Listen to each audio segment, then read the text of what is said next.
नमस्कार। आज श्रावण 1 गते अर्थात् साउने संक्रान्तिको दिन गौतम बुद्ध अन्तर्राष्ट्रिय क्रिकेट रङ्गशाला निर्माण अभियान अन्तर्गत स्ट्रक्चरको काम शुभारम्भ भएको आज 1 वर्ष पुरा भएको छ। अर्थात् कङ्क्रिट ढलानको काम, जग र पिलरको ढलानको काम गत श्रावणको 1 गतेबाट हामीले शुभारम्भ गरेका थियौँ। म सम्झन चाहन्छु स्वदेश तथा विदेशबाट निरन्तर रूपमा हामीलाई साथ सहयोग सद्भाव राख्ने सम्पूर्ण सहयोगी मनहरूलाई र विशेष आभार व्यक्त गर्न चाहन्छु। हुन त अघिल्ला वर्षहरूमा रङ्गशाला निर्माण अभियानका विभिन्न कार्यहरू हामीले अगाडि गरेका थियौँ भने विधिवत रूपमा स्ट्रक्चरको ढलानको कार्य चाहिँ गत वर्षको साउन 1 गतेबाट शुभारम्भ भएको थियो। र म अहिले जहाँ उभिएको छु यो जमिनबाट अथवा जगको लेभलबाट 5 मिटरको हाइट हो। लगभग 16-17 फिटको हाइटमा म उभिएको छु। लोअर टाइबिम अप्पर टाइबिम बिचमा 5 फिट अग्लो ढुङ्गाको पर्खाल स्ट्यान्ड ए र स्ट्यान्ड बीमा सबैतिर लागेको छ र अहिले यो पुरिएर यो चरणमा आइपुगेको छ। र परियोजना सम्बन्धी यो 1 वर्षको अवधिमा स्ट्रक्चर सम्बन्धी हामीले के कार्य गऱ्यौँ त आज म सम्पूर्ण जानकारी यहाँहरूलाई दिनेछु। त्योभन्दा पहिला गत वर्षको साउनको 1 गतेबाट यहाँसम्मको यात्रामा के कार्यहरू भए र त्यतिखेरको अवस्था के थियो त दृश्यमा यो हेर्नुहोस्।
गत वर्ष सो समयमा कोरोना भाइरसको महामारी र चर्को लकडाउनको समयमा हामीले यस परियोजनालाई अगाडि बढाउने जमर्को गरेका थियौँ र अहिले पनि कोरोना भाइरसको महामारी उत्तिकै छ। निषेधाज्ञा केही खुकुलो भए तापनि हामी यो विषम परिस्थितिमा पनि कामलाई निरन्तरता दिँदै अगाडि बढिरहेका थियौँ र यो दृश्य तपाईहरुलाई म देखाउन गइरहेको छु। करिब 3000 दर्शकले हेर्न मिल्ने पहिलो चरणको प्याराफिट हामीले सम्पन्न गरिसकेका छौं, जुन दृश्यमा यहाँले देख्न सक्नुहुन्छ।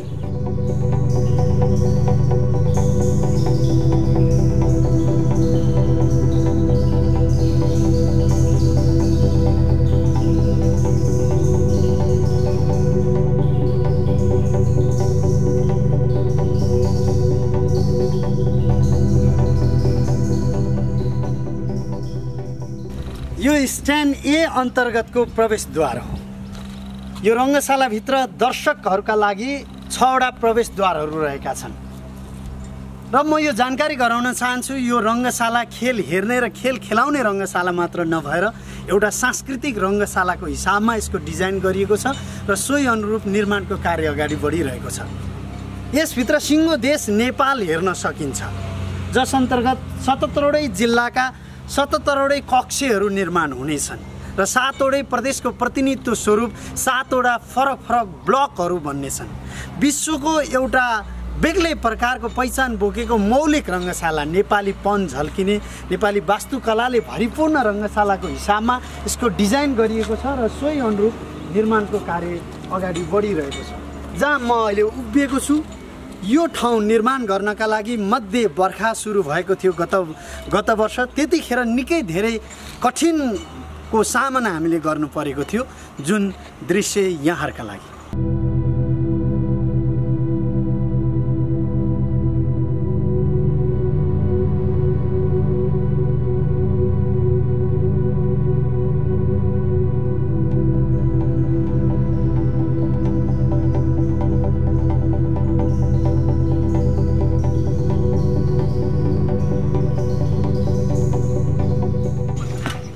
स्ट्यान्ड बी, स्ट्यान्ड ए र स्ट्यान्ड बीमा 286वटा पिलरहरू रहेका छन्। ती सम्पूर्ण पिलरहरू उठिसकेका छन्।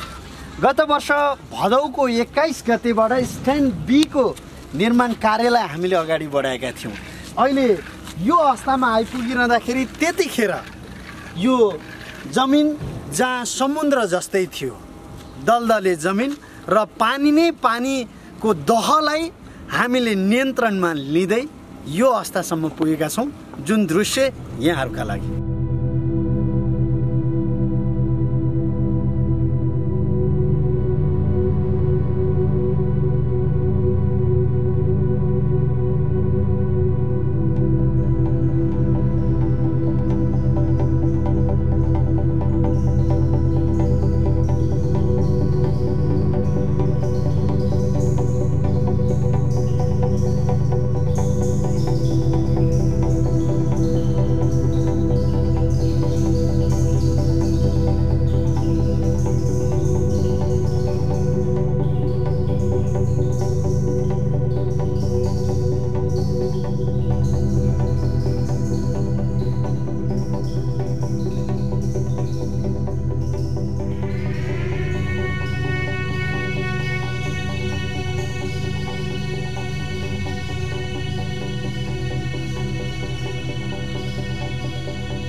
यो स्ट्यान्ड बी को दर्शकहरू प्रवेश गर्ने द्वार, जहाँबाट दर्शकहरू खेल हेर्नका लागि भित्र प्रवेश गर्न सक्नुहुन्छ।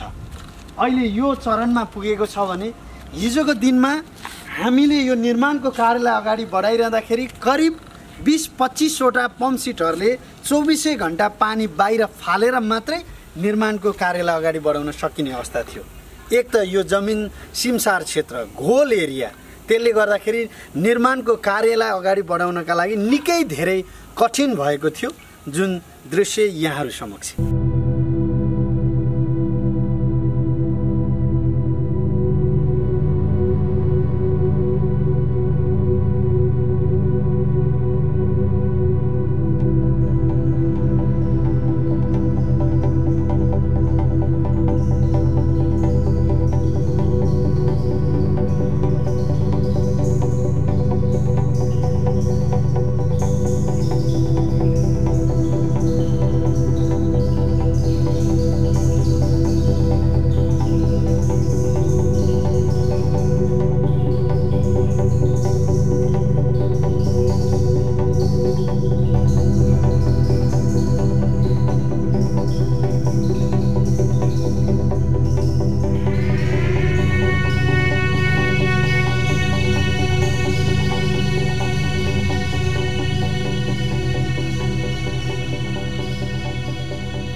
यो भिआइपी टावर 1 अर्थात् पेभिलियन पछिल्लो समय यसको जग ढलानको काम हामी गरिरहेका छौँ।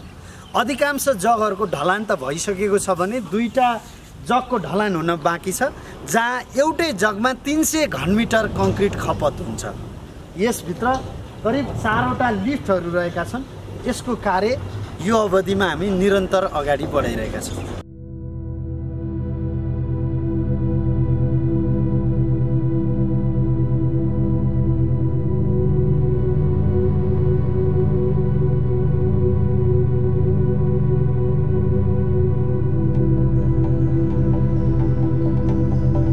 यो भिआइपी टावर 2 यसको जगका लागि पिसिसी ढलानको कार्य निकै अगाडि हामीले सम्पन्न गरिसकेका थियौँ।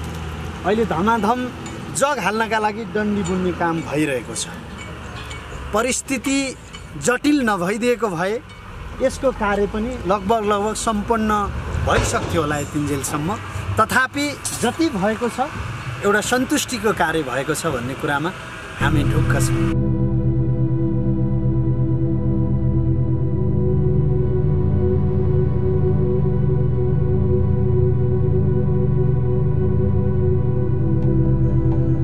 यो अन्तर्राष्ट्रिय खेल मैदान 471 मिटर परिधि रहेको यस अन्तर्राष्ट्रिय खेल मैदानमा अहिले दुबो रोप्ने काम सम्पन्न भइसकेको छ र यही मैदान तयार पार्न पनि करिब 1 वर्ष समय हामीलाई लाग्यो र सुरुवाती दिनदेखिको अहिलेसम्मको ताजा दृश्य यहाँहरू समक्ष।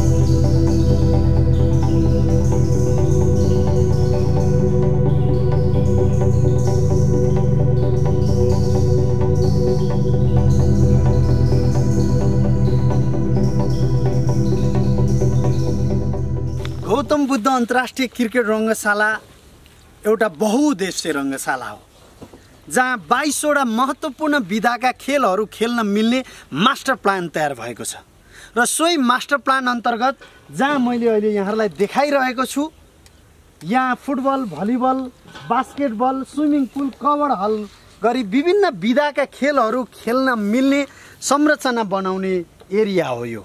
र यहाँहरूलाई धेरैलाई लागेको हुनसक्छ यो कस्तो जमिन हो भन्ने कुरा, र यो घोल एरिया हो, सिमसार क्षेत्र हो। यहाँ थोरै पानीले पनि दह जम्छ, जहाँ देख्नुभयो यति धेरै पानी जमेको छ। यस्तै अवस्थाबाट हामीले क्रिकेट रङ्गशालाको निर्माण कार्यलाई अगाडि बढाएका थियौँ।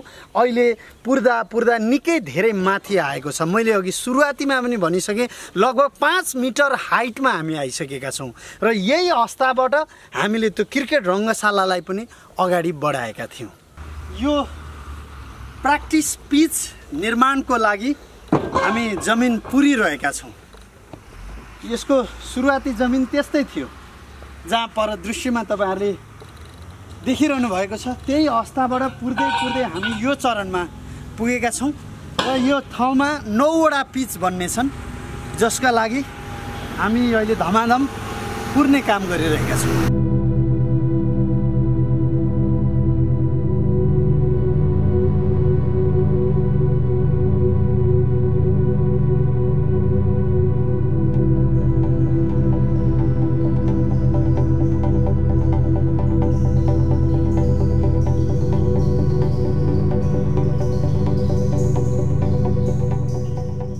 परिस्थिति सहज भइदिएको भए यो 1 वर्षको दौरानमा निकै धेरै कार्य गर्न सकिन्थ्यो। तथापि जति काम भएको छ त्यो एक प्रकारले आत्मसन्तुष्टिको काम भएको छ भन्ने कुरामा हामी विश्वस्त छौँ। र यो परियोजनाका लागि सुरुवाती दिनदेखि हालसम्म कति रकम खर्च भयो र सहयोगी मनहरूबाट कति रकम प्राप्त भयो, सम्पूर्ण जानकारीका लागि यस परियोजनाका लेखा प्रमुख मुक्ति तिमिल सिन्हाज्यू। यहाँहरू सम्पूर्णको नमस्कार। रङ्गशाला निर्माण अभियानको सुरुवाती दिनदेखि 2078 असार मसान्तसम्म आइपुग्दाखेरि भएको मोटामोटी आम्दानी तथा खर्च विवरण आज यहाँहरूलाई प्रस्तुत गर्न गइरहेका छौँ। हामीले स्ट्रक्चर रङ्गशाला निर्माणको स्ट्रक्चरको काम सुरु गरेको आज 1 गते ठ्याक्कै 1 वर्ष पुगेको उपलक्ष्यमा के कति आम्दानी र के कति खर्च भइरहेको छ भन्ने मोटामोटी जानकारी यहाँहरूलाई दिन गइरहेका छौँ र यसको पूर्ण विवरण हामी केही दिनमा सार्वजनिक गर्नेछौँ भने शीर्षगत आधिकारिक आम्दानी खर्च चाहिँ आर्थिक वर्षको लेखा परीक्षण पश्चात यहाँहरूलाई हाम्रो पेज मार्फत सार्वजनिक गर्ने नै छौँ। हाल मोटामोटी रूपमा हेर्दा लेखा शाखामा असार मसान्तसम्म पेश भइआएका बिल भरपाईहरूलाई हेर्दाखेरि आम्दानीतर्फ 38,48,38,367 रुपियाँ 67 पैसा र खर्चतर्फ 52,89,01,112 रुपियाँ 61 पैसा खर्च भएको छ। यसरी मोटामोटी रूपमा हेर्दा आजको दिनसम्म आइपुग्दाखेरि परियोजनाले 14,40,62,744 रुपियाँ 94 पैसा भुक्तानी दिनुपर्ने देखिन्छ। यो चाहिँ यहाँहरूलाई मैले लेखा शाखामा पेश भइआएका बिल भरपाईको आधारमा मोटामोटी आम्दानी तथा खर्च सार्वजनिक गर्ने जमर्को गरेको छु। पूर्ण विवरण यहाँहरूलाई पछि हामी जानकारी गराउँछौँ। हस्, नमस्कार। 1 वर्षको दौरानमा भौतिक संरचनाको कार्य चाहिँ कति प्रतिशत सम्पन्न भयो त? यहाँहरूको जिज्ञासाका लागि यस परियोजनाका परियोजना व्यवस्थापक जनार्दन शर्मा देवकोटाज्यूबाट सबै देश तथा विदेशमा रहनुभएका दाजुभाइ तथा दिदीबहिनीहरूलाई विनम्र साथ हात जोडेर नमस्कार गर्दछु। आज म गौतम बुद्ध अन्तर्राष्ट्रिय रङ्गशालाको भौतिक प्रगतिको विवरण हजुरहरूको समक्ष राख्दैछौँ। धेरै प्रयास गरेर, धेरै मेहनत गरेर आज हामीले यस रङ्गशालालाई 35% को लेभलसम्म पुरा गरेर बढिरहेका छौँ। अब अलग अलग रूपबाट हेर्न चाहनुहुन्छ भने हामीले प्यारापेट प्रथम चरणको प्यारापेट तयार गरिसकेका छौँ। यो प्यारापेटमा 3000 दर्शकहरू बसेर क्रिकेटको आनन्द लिन सक्नुहुन्छ। त्यस्तै हामीले ग्राउन्डमा पनि दुबो रोपेर 95% ग्राउन्डको काम पुरा गरिसकेका छौँ। सिर्फ 5% काम बाँकी छ, त्यो हो पिच बनाउने। पिचको लागि माटो हामीले जम्मा गरिसकेका छौँ। यो पनि यसै महिनाभित्र पुरा हुनेछ। यता हामीले यसको साथसाथै भिआइपी टावर 1 मा हामीले फुटिङको काम तयार गरिसकेका छौँ। त्यस्तै भिआइपी टावर 2 मा पनि फुटिङको कार्य जारी नै छ। लकडाउन भएको छ, तर कामको लागि लकडाउन भएको छैन। काम लगातार जारी छ। आज हामी जुन अवस्थामा पुगेका छौँ, यो सबै देश विदेशमा रहनुभएका दाजुभाइ तथा दिदीबहिनीहरू तथा हाम्रो देशमा रहनुभएका दाजुभाइ तथा दिदीबहिनीहरूको सहयोगले भएको हो। यो हामीले भन्दा हजुरहरूको सहयोगले भएको हो, हामीले मान्दछौँ। र यसरी 1 वर्षको दौरानमा हामी यो अवस्थासम्म आइपुगेका छौँ। यहाँहरूको साथ सहयोग अनि सद्भावको कारणले मात्रै यो सम्भव भएको। यदि हामीप्रति कुनै जिज्ञासा, कुनै कन्फ्युजन, केही भ्रमहरू छन् भने पनि कृपया हामीलाई सम्झन सक्नुहुनेछ। जसका लागि धुर्मु सुन्तली फाउन्डेसन लेखिएको फेसबुक पेज जुन निलो टिक लागेको छ, त्यसमा यहाँहरूले लाइक गरेर मेसेज गर्न सक्नुहुनेछ। धुर्मु सुन्तली युट्युब च्यानल र धुर्मु सुन्तली फाउन्डेसनको वेबसाइटलाई यहाँले भिजिट गर्न सक्नुहुनेछ। र हाम्रो कार्यालय पुरानो मानेश्वर काठमाडौँमा रहेको छ र हाम्रो कार्यालयमा पनि सम्पर्क गर्न सक्नुहुनेछ। र यो निर्माण स्थल भरतपुर महानगरपालिका वडा नम्बर 15 रामपुरमा यो रङ्गशाला बनिरहेको छ। यसको साइट अफिसमा पनि यहाँले सम्पर्क राख्न सक्नुहुनेछ। भन्दै यहाँहरूले दिनुभएको साथ सहयोग, स्वदेशबाट विदेशबाट यो बन्नुपर्छ भनेर जुन प्रकारले हामीले हौसला प्रदान गर्नुभयो सम्पूर्ण सहयोगी महानुभावहरू, भरतपुर महानगरपालिका लगायत विभिन्न स्थानीय निकायहरूलाई पनि हृदयदेखि धन्यवाद एवं आभार व्यक्त गर्दै अन्त्यमा भन्न चाहन्छु, समृद्धि सम्भव छ, हाम्रै पाला, बनाऊ मिली गौतम बुद्ध अन्तर्राष्ट्रिय क्रिकेट रङ्गशाला, राष्ट्र निर्माण तपाईँ हाम्रो अभियान। नेपालको झन्डा फहराउँछौँ सबैभन्दा माथि, क्रिकेटकै कारण विश्वमा चौडा भाछ छाती। राष्ट्र निर्माण तपाईं हाम्रो अभियान।